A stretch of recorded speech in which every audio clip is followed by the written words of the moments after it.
السلام علیکم عزیز طلبہ و طالبات۔ آج کی اس ویڈیو میں ہم بات کریں گے او لیول کے نصاب 3247 کا پیپر 2، جس کا سب سے پہلا سوال ہے اندیکھا اقتباس۔ اندیکھا اقتباس کے حوالے سے بات کرنے سے پہلے آپ کو بتاتی چلوں کہ ہمارے پیپر 2 فرسٹ لینگویج اردو میں 3 سوالات آپ کو حل کرنے ہوتے ہیں، جن میں سے پہلا سوال اندیکھا اقتباس ہے، جس کے 3 اقسام ہیں۔ یہ اقتباس نثری ہو سکتا ہے، نظمیہ بھی ہو سکتا ہے اور غزلیہ بھی۔ اب اس سوال کے بعد آتا ہے دوسرا سوال، جس میں سے حصہ غزل اور نظم میں سے 2 سوالات دیے جاتے ہیں، جن میں سے آپ کو ایک سوال حل کرنا ہے۔ اور پھر آتا ہے تیسرا حصہ، جو کہ حصہ نثر میں سے ہے، اور حصہ نثر سے آپ کو 2 سوال دیے جاتے ہیں اور آپ کو کوئی ایک سوال حل کرنا ہوتا ہے۔ اب ہم چلتے ہیں اندیکھے اقتباس کی طرف۔ اندیکھے ادبی اقتباس کو حل کرنے کے لیے اب ہم دیکھتے ہیں وہ مہارات جو طلباء میں موجود ہونی چاہیے۔ اندیکھے اقتباس کو حل کرنے کے لیے طلباء نظم و نثر سے ایک ایسا اقتباس پڑھیں گے جو انہوں نے پہلے کبھی نہ دیکھا ہو، اور پھر اس اقتباس سے متعلق ایک سوال کا جواب دیا جائے گا۔ اس سوال کے ذریعے اس اقتباس سے متعلق بچے کی ناقدانہ سوچ اور مصنف کے اسلوب کے حوالے سے علم اور سمجھ کی جانچ ہوگی۔ سوال میں ایسے اشارات دیے جائیں گے جو سوال کا جواب لکھتے طلباء کے سامنے رہیں گے، یا یہ کہیے کہ طلباء جواب دیتے ہوئے ان سے مدد لے سکیں گے۔ طلباء کو چاہیے کہ تنقیدی نقطہ نگاہ کے اظہار کے ساتھ ساتھ متن میں چھپے معنی اور مفہوم کی مکمل سمجھ کا اظہار کریں، مصنف کے اسلوب کے حوالے سے تفصیل سے جواب دیں، اور متن کی مناسبت سے ضروری حوالہ جات سے متن اس کو مضبوط کیا جا سکتا ہے۔ تو کوشش کریں کہ متن کی مناسبت سے جو بھی اہم حوالہ جات موجود ہیں انہیں ضرور استعمال کریں۔ ایک اندیکھے ادبی متن میں کم از کم 3 اشارات دیے جاتے ہیں جن کی مدد سے طلباء اس سوال کا جواب حل کریں گے، اور ایک سوال کا جواب آپ 300 سے 350 الفاظ تک جو ہے تحریر کر سکتے ہیں۔ دراصل اندیکھے اقتباس کے ذریعے کیا چیز جانچی جا رہی ہے، یہ اندازہ لگانا مقصد ہے کہ کیا طالب علم ادبی متن کو کس حد تک سمجھ پایا ہے اور سوالات کے جوابات کے ذریعے اپنی سمجھ کا اظہار کر سکتا ہے یا نہیں، تاکہ اندازہ ہو کہ طالب علم ادبی متن پر اپنی سمجھ کا اظہار اپنے الفاظ میں کر پا رہا ہے یا نہیں۔ اب ہم دیکھیں گے کہ اندیکھا اقتباس کن اقسام کا ہو سکتا ہے۔ ایسے سوالات جو اقتباس کو کھول دیں، یا آپ یہ کہہ لیں کہ اس کی تشریح آپ کر پائیں، یا ایسے سوالات دیے جاتے ہیں عموماً جو اقتباس کا جائزہ جس میں طلباء لے سکیں، یا ایسے سوالات جو اقتباس کے تجزیے پر مشتمل ہوں۔ ایسے سوالات بھی شامل ہوتے ہیں جو اقتباس کے تنقیدی جائزے پر مشتمل ہوں۔ اب ہم آپ کے سامنے ایک پاس پیپر کا ایک سوال رکھتے ہیں۔ ریڈنگ کے کتابچے میں نظم کو پڑھیے اور پھر سوال نمبر 1 کا جواب دیجیے۔ یہاں سوال ہے کہ کچھ اشعار ریڈنگ کے کتابچے میں دیے گئے ہیں، ان کو غور سے پڑھیں، جو کہ بیٹے کی محبت کے بارے میں ہے، اور یہ بتائیے کہ شاعر ایک بیٹے میں کیا صفات دیکھنا چاہتا ہے۔ آپ کے خیال میں شاعر نے نظم کے آخری شعر میں کیا پیغام دیا ہے، اور نظم میں شاعر کے انداز بیاں پر تبصرہ کیجیے۔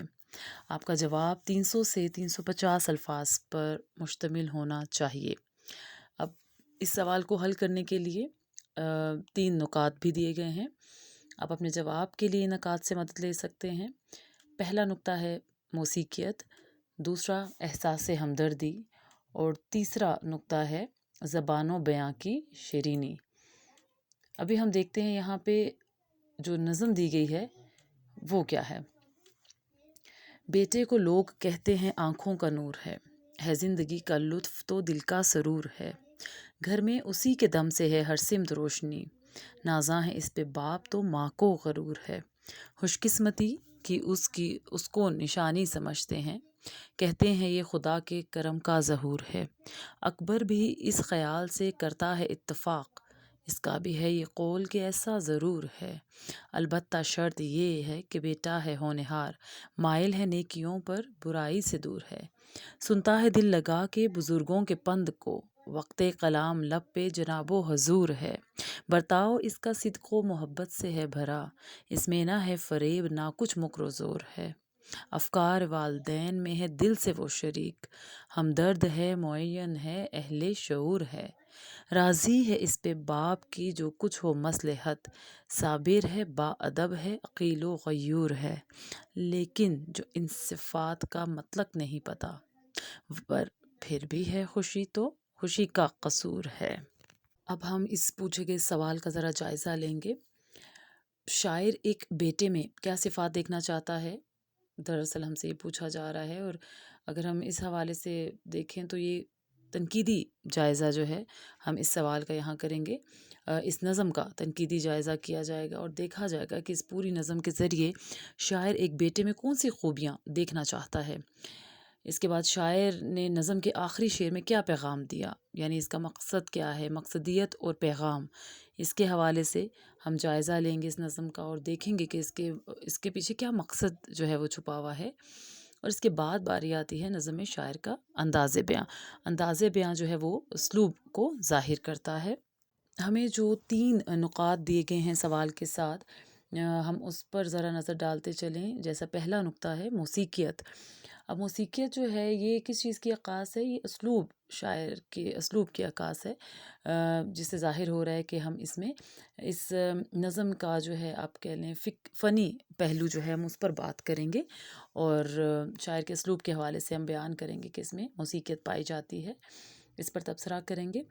جو دوسرا ہمارا نقطہ ہے وہ ہے احساس ہمدردی، اور احساس ہمدردی جو ہے یہ عکاس ہے متن کی سمجھ کے حوالے سے، اور ہم دیکھیں گے جو متن دیا گیا یعنی جو نظم ہے اسے ہم کس حد تک سمجھ پائے ہیں اس کے حوالے سے ہم بات کریں گے۔ اور جو تیسرا نقطہ ہے وہ ہے زبان و بیاں کی شیرینی یعنی مٹھاس، تو یہ عکاس ہے اسلوب کی، یعنی کہ شاعر کے اسلوب کے حوالے سے ہمیں بات کرنی ہے، اس میں اس کا زبان و بیاں کیسا ہے، اس کا انداز بیاں کیسا ہے، کس طرح کے الفاظ استعمال کیے گئے ہیں ایک بیٹے کی خوبیاں بیان کرنے کے لیے، تو یہاں پر ہم فنی پہلو جو ہے بیان کریں گے۔